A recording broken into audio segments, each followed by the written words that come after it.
What's good, everybody? Today we're going to be looking at the best UFC fighters from each country, the best representatives from these countries. I've only done a couple countries here. I've done about 13 countries, so if you guys want a part 2, let me know. Put it down below. Put down your fighters, put down your countries, and I'll make a part 2. Easy. Emmett LePage, brother, I don't know where you're from. Put your name, put your country down below, Brody, and I'll make a video if you're not included, alright? Let's get right into it. First, Japan. And, we gotta insert the big ass gong sound here. It's a bit contentious, Japan is one of the fighting countries in the world. This is one of the premier fighting countries that exists right now, alongside Russia, the US, whatever. But most of its fighters are low-key domestic. They stay domestic, In boxing, they're really good. You got Inoue right now, that's boxing. They have a bunch of fighters over at One Championship. You had back in the past, Kai Sakura was dominating. Ryzen, his brother, the other Asakura guy, We have some good fighters. In the UFC, it's kind of slim pickings, right? We have Tatsuro Taira and an honorable mention of Kyoji Horiguchi. You see it down here in the flags. We're going to have the honorable mentions. So Tatsuro Taira right now, I put him here because out of all of the flyweights, this guy's honestly low-key next for the belt. This guy's kind of next. And then the next is Kyoji Horiguchi. So in the title picture right now, we have Joshua Van as the champ. Alexander Pantoja as the number 1 ranked guy. You should get that immediate rematch if he's not healthy. Then they're probably going to do the next guy, which is Tatsuro Taira. And we have Manel Kape and Kyoji. I believe that's the top 5, top 4. So 2 of the top guys in the flyweight division are these two Japanese guys, Kyoji Horiguchi, Tatsuro Taira. They're both killers. Japan produces really good female fighters. We see in the Japan wrestling scene, and they produce really good little guys, like flyweights, bantamweights, that kind of stuff. Even featherweights. We had oh wait, no, he's Korean. Never mind, I'm racist, guys. Next, Spain. My country. All right, we have obviously Ilia Topuria as the champ. Came into the UFC, knocked out a bunch of guys. Was supposed to be, he has 2 decision wins in the UFC against Josh Emmett and Zalal in his debut. And other than that, he's just been cooking. He's been starching guys. Fucking starched. He submitted Bryce Mitchell. He knocked out, what's the big guy? Man, the big British guy that head kicked him. Whatever. He knocked out a bunch of guys, right? Knocked out Volk. Knocked out Max Holloway. And recently knocked out Charles Oliveira in the biggest AI UFC fight ever. As honorable mentions, we have Joel Alvarez, who is now he's going to be moving up to welterweight after taking a beating from Arman Tsarukyan down at lightweight. He just can't make that weight anymore. Understandable. He's going to be a good size for the welterweight division, and I think he's going to be an actual force there. The welterweights, it's very top heavy, but you get past the 6th ranked, 7th ranked fighter, it's kind of free. It's kind of a free division for Joel Alvarez to go in there, and I think he's good enough. And I have to put as well Alexander Topuria. His 2 showings in the UFC, they've been very dominant. He's not as good as his brother, it seems, or at least he doesn't possess that same power. But he's also fighting down at bantamweight, so you never know. That weight cut could be extra brutal. Things are different when you go down a division. But yeah, we have Alexander Topuria, Joel Alvarez, honorable mentions, Ilia Topuria, the best Spanish UFC fighter. I didn't make them Georgian because at this point, we have to be honest, they're more Spanish than they are Georgian. They're Georgian ethnically, but they grew up in Spain. They fight out of Spain. They speak Spanish fluently. These guys, they represent Spain. They walk out with the dual flag, but we're going to put them in the Spain one. If you want to put them into Georgia, then you're going to have Ilya and Merab as an honorable mention, all right? We're going to see Georgia in a second. Next, Kazakhstan. You guys know I love Kazakhstan fighters. You see we have Aswal Mabayev as the honorable mention and Shavkat Rakhmonov. Shavkat, they could never make me hate you, my boy. They could never make me hate you. I know they just took him out the rankings. He's been injured, I believe, for over 2 years. Last time I saw this guy fight, I was in a relationship, and I was in fucking Vietnam, bro. That's how long it's been. And I get no bitches, alright? So this has been a long time ago since we've seen Shavkat fight. He fought Ian Gary, got injured maybe in the fight or previous to the fight, or maybe after the fight. Who knows? It wasn't super clear, at least to me. And he's been kicked out of the rankings, but he's still by far the best Kazakhstan fighter in the UFC. He's undefeated, I believe 18 or 19-0 now. And he's set to come back anytime, bro. Please come back, Shavkat. He had a car, his wife and kids had a car accident. Luckily, they survived. He got injured a bunch of times. He's taken a bunch of time off. You know, he fights once a year anyways. It's just really hard to see this guy in the cage, but when we do, it's cinema. Even that fight against Ian Gary that went to decision was interesting. You know, that was a good technical. It was good technical. Like, had some moments back and forth. It was technical on the feet, technical on the ground. It was great. Love that fight. I hope to see him back. Please, Shavkat, come back to us. All right. Next, Brazil, one of the premier countries. Honestly, in the UFC, we have USA, Brazil, and Russia. Those are the big three. So obviously, this division is going to be really stacked with talent. At the top right now, I have to say Alex Pereira. If this was 2 years ago, you could have made the argument for it to be Alexandre Pantoja, right? If this was 2 years ago, I'd have Alexandre Pantoja, Alex Pereira, and Charles Oliveira in that same spot. But right now, I have Alex, Pantoja, and Oliveira. Alex, you know, he's gotten all of the losses that he has in the UFC. He's avenged, or he has a win over the person that beat him. In the case of Izzy, for example. And recently, we saw him get the belt back against Ankalaev, which basically no one really thought that he was gonna do. I picked him, but because I'm a glazer, right? I love glazing Alex Pereira. Like, that's my man. So I always pick him in his fights. But yeah, I was scared for him in that fight. But yeah, he got the belt back. I think he deserves this spot, and especially what he's gonna do soon. It seems like he's gonna move to heavyweight, looking for an interim fight against Ciryl Gane. He deserves this spot, man. This guy's the biggest star, one of the biggest stars in the UFC, one of the most technical, skilled fighters. You know, he's knocked out Izzy, knocked out Strickland. We just saw Strickland last weekend have a dominating performance over Anthony Hernandez, who was great in the middleweight division. Well, Alex Pereira knocked him the fuck out first round. Knocked out Izzy, won against Blachowicz, was a close decision, but he won. Knocked out Yuri, who's a crazy, like, Yuri, if it wasn't for Pereira, he'd be the champ right now. Knocked out Khalil when Khalil had some good momentum. It was a great fight, but he got it down. You know, he got it done. Knocked out Jamal Hill. The names, they just keep coming to me, right? Like, he's knocked out basically everyone important in the light heavyweight division. Knocked out the big hitters in the middleweight division. He has, I don't know, I think right now, out of all the UFC active fighters, he might be the guy with the most former champions on his resume. Yeah, because John Jones retired, so I believe it's him now. And he's only been in the UFC for 3-4 years now, so it's pretty crazy. Of course, Pantoja, not much to say about him. Actually, a lot to say about him, but not much that you guys haven't heard. He was really close to becoming the flyweight GOAT for some people. He's beaten a lot of good competition. He just was cleaning up shop. You know, he was about to start lapping the division if it wasn't for breaking his arm in the title fight. That was very unfortunate, but it happens, you know. I don't think Pantoja, in my mind, hasn't lost any stock. And in a rematch with Van, I pick him to win. I pick him to win that fight 8 out of 10 times, something like that. Charles Oliveira, we know him. Charlie do Bronx, he's literally us. We are Charlie Kirk. We are Charlie Oliveira. We pick this guy to win all of his fights. We pray and we hope that he wins all of his fights. He beat Gamrot. He lost to Topuria. But then, you know, he came back. He's good, bro. Like, he's still in the top tier. He's ending his prime soon, but he's still in the top tier of the lightweight fighters. And the lightweights, as we know, is the killer. That's the marquee division of the UFC. Next, France. Whole bunch of Frenchies, bro. Whole bunch of froggies out here. France is interesting, right? When I thought of France, I thought immediately of Benoit Saint-Denis. He's just the guy that's on my mind more recently. I was going to put him as the best fighter. I realized, bro, we have Nasruddin Imavov. He's been undefeated since Strickland beat him, I believe. I almost forgot about him, and they want to make this guy fight Khamzat next. That's crazy to me. Bro, who is bro? Literally. Like, what does he do? Don't put him up against Khamzat. Let Strickland fight Khamzat. They have some beef. Imavov can wait or beat up on some other contender. Like, just leave him for later, bro. Like, he'll be fine. Imavov is the best French fighter in the UFC right now. There's not really... It kind of falls off of a cliff after these three. We have Imavov, Benoit Saint-Denis, and Ciryl Gane. I put Ciryl Gane below Benoit Saint-Denis simply because he's a heavyweight. And the fact that he's a heavyweight just makes me think, you know, I can't just say with full confidence that this guy is better. I mean, maybe resume-wise, he's better than Benoit Saint-Denis. But I just believe Benoit is an overall better fighter.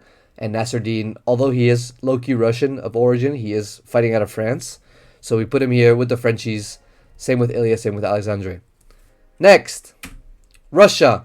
Again, we talked about the top three divisions. We got US, Brazil, Russia. This is a crazy graphic, bro. Look at this graphic. 3 champions Two of the honorable mentions are champions, and I could have put way more fighters here. I could have stacked the fuck out of this list. Out of this specific frame, I could have stacked the fuck out of it if I wanted to. But Islam, obviously, in my opinion, the GOAT. I'll make a GOAT video at some point. In my opinion, the GOAT. Followed up by Hamza Chimaev. He's just very dominant.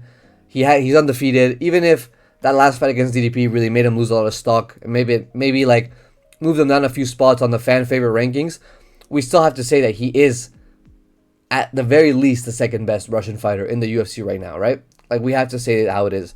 And then Petr Yan.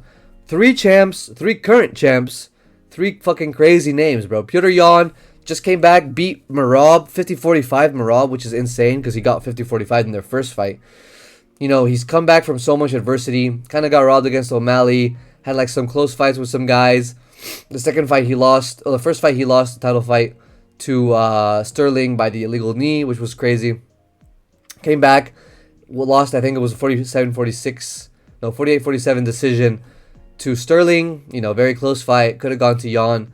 And then lost a close fight to O'Malley. It was looking at one point like this guy was going to get cut, which is crazy because he's one of the best fighters, technically, IQ-wise, fucking entertainment-wise. He's one of the best in the UFC. I don't know.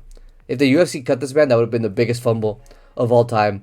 And that's seen here with him. You know, he's gotten to the belt. He deserves the belt. I love Merab, but in this rematch, if they get the Amir rematch, I don't know, man. I don't know who I'm picking. It's going to be tough, all right?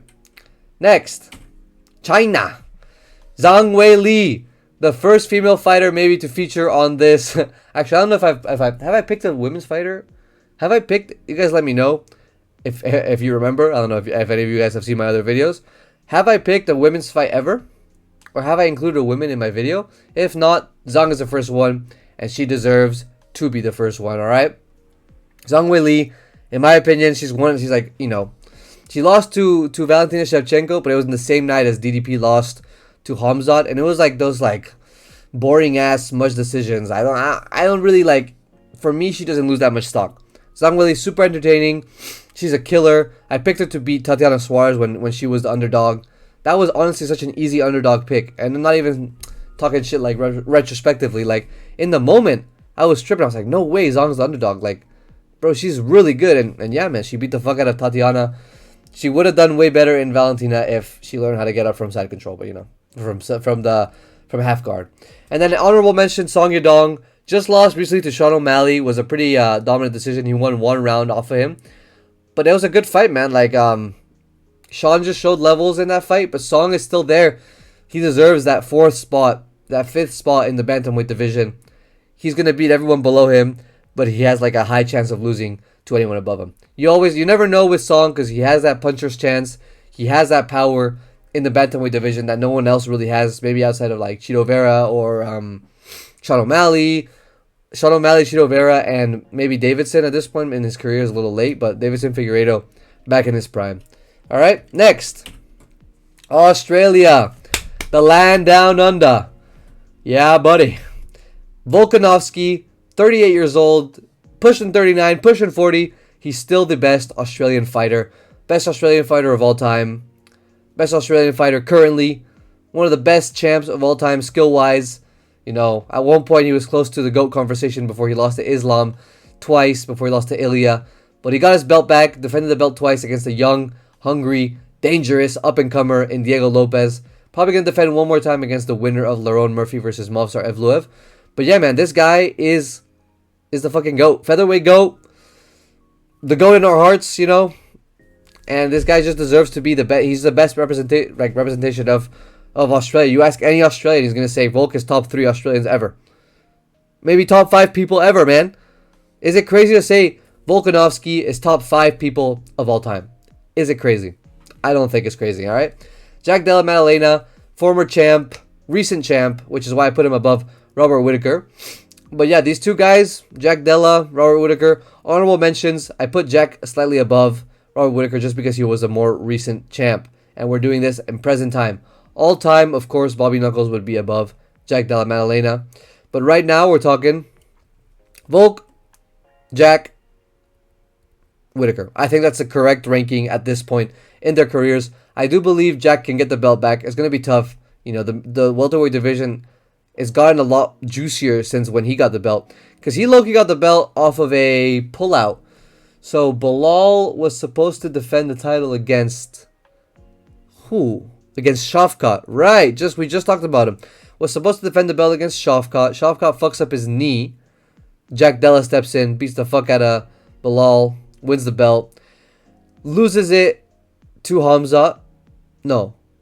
Loses it to Islam, right? Doesn't get to defend it, I believe. Yeah. He didn't get to defend his belt. Loses it to Islam. Tragic. You know. All of the fan favorites like Jack Della, Drickus, fucking even Zhang Weili, you know, for those of you guys that really enjoy women's MMA, they all get smudged, man. It's really tragic. We gotta teach these guys, you know, how to get up, I guess. I don't know. Craig Jones needs to bring someone else in as well. Next, New Zealand. Carlos Ulberg, closely followed by Izzy, man. This one hurts, you know. If you're a fan of Israel Adesanya, this guy got me into the sport. Even if it was low-key, you know. He got me to the sport at first because he was, like, hitting some crazy, like, Naruto references on his walkout. So I was like, who's this guy? I checked out the UFC. I liked what I saw. But the more I read, I, like, started to dislike Israel Adesanya. Started to, like, become a fan of Pereira. But whatever. Like, this guy got me into the sport. 2017, he was everywhere. I remember he was on the cover of the UFC games. He was over there with Jorge Masvidal doing ads and shit. Right now, I have to say he's not as good as Carlos Ulberg. Just because Carlos is on the cusp of a title shot. You know, he's a rightful number one contender in the light heavyweight division. It's probably going to be him versus Yuri for the vacant title. But if it wasn't for the fact that he's probably going to fight for a title soon, Izzy would be above him, man. Let this guy lose one fucking time, I'm putting Izzy over him. Izzy right now on his current, 2-3 fight loss streak, I'm putting him above Carlos Ulberg if Carlos Ulberg loses one time. This guy's not that good, alright? Let's be honest. Next, Canada. Ayman Zahabi versus Mike Malott. Mike Malott as an honorable mention. Not much to say here. You know, if we're gonna do a bunch of these videos about, like, if this is gonna be a multi-part series about the best fighters from each country, we're gonna have some slides like this, bro, looking real bleak. Like, even Ayman Zahabi looks confused. Like, he's looking at me like, yo, where is everyone? I don't know. I'm not going to put fucking the other Canadians here. Jordan Levitt, is he Canadian? I'm not going to put Charles Jourdain. I'm not going to put him here. He's not that good. I put these guys here. You know, Ayman's on a really good streak. He's really clawing his way up the, I think it's the featherweight division or is it bantamweight? Bantamweight division, I believe. And Mike Malott, same situation. He's a good prospect. I don't believe he's ranked yet, but he is on the cusp of being ranked. This is just kind of like a, you know, in the NBA, you have poverty franchises like the fucking New Orleans Pelicans. Well, this is the New Orleans Pelicans of this video, guys. Like, poverty. We have a couple poverty franchises, but this is like real poverty, right? Because at least in the next one here, oh, not this one, the UK. We have Georgia coming up. I'll talk about Georgia in a second as another like kind of poverty country, but in a way, it's not poverty. You'll see what I mean. All right, UK. Tom Aspinall, the best UK fighter. Laurel Murphy, close second. MVP, a third. And I have Paddy Pimblett here just so I can get to him, right?